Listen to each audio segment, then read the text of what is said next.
I usually begin my design process in Google Images, but I got into Cricut Images and realized they had so many cute visuals for artwork.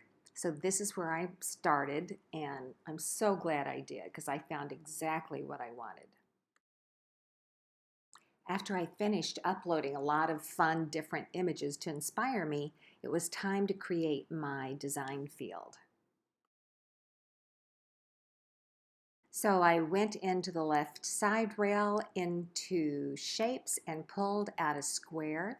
I unlocked the lower left corner and typed in 10 inches for width. And this would give me exactly the size I had to design in. I moved it to the back and then I changed the color of the square to gray to simulate my aluminum sign.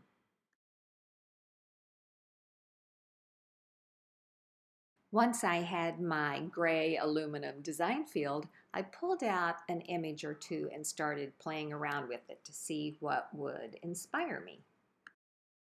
Hey, sorry for the interruption, but if you like what you're watching, please subscribe to our YouTube channel and ring the bell to be notified of all new tutorials. I knew I wanted to put my sister's name on this sign, so I went into text on the left side rail and started typing her name, which is Judith.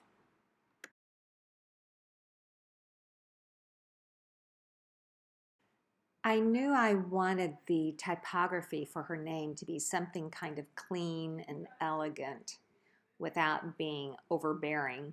So I went into one of my favorite websites, which is Word Market, and it has all of the type fonts in your computer in it.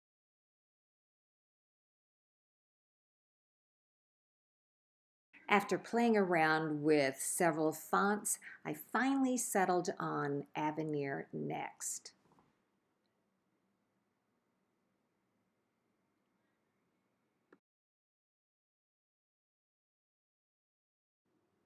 Then I evaluated a few more images and found one I thought would work really well. I liked the fun look of it. It just didn't take itself so seriously, which I liked. After choosing the image art class from Cricut's design library, I decided that my typography that I had originally chosen was maybe a little too heavy. So I wanted to find something lighter that would be a good juxtaposition with the fun font from the word art class. So after going through several more fonts, I finally chose the font ARG, A-A-A-R-G-H, and I really liked that because I thought it was light and pretty compared to the chunky word art class.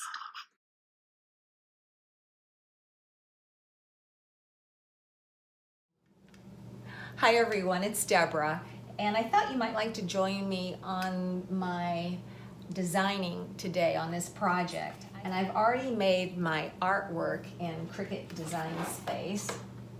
Here it is, but I have to size it. So my size is about 8 wide by 9. That's the full size of what I'm going to work with. Here are our new adhesive vinyls. They say HTS on the back. So cool that we're doing our own now. I love it.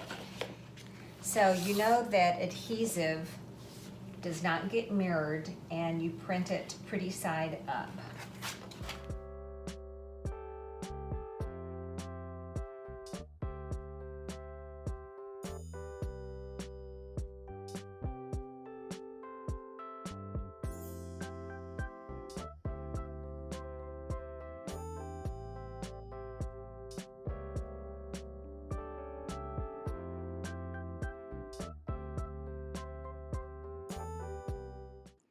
Once all of my images were weeded, I cut them apart and covered them with transfer tape. I squeegeed the transfer tape lightly and carefully on top of the image and removed the backing of the image. So just the vinyl remained. Then I put down my first layers, which was the name Judith, and also the gold palette and paintbrush.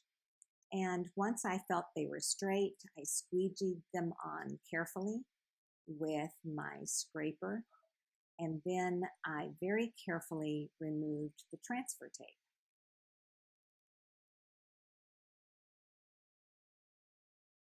It's really important to go slowly here. And if you happen to pull up a little piece of vinyl, just stick it back down either with your scraper or your fingers. Just roll the transfer tape back low and slow against your vinyl.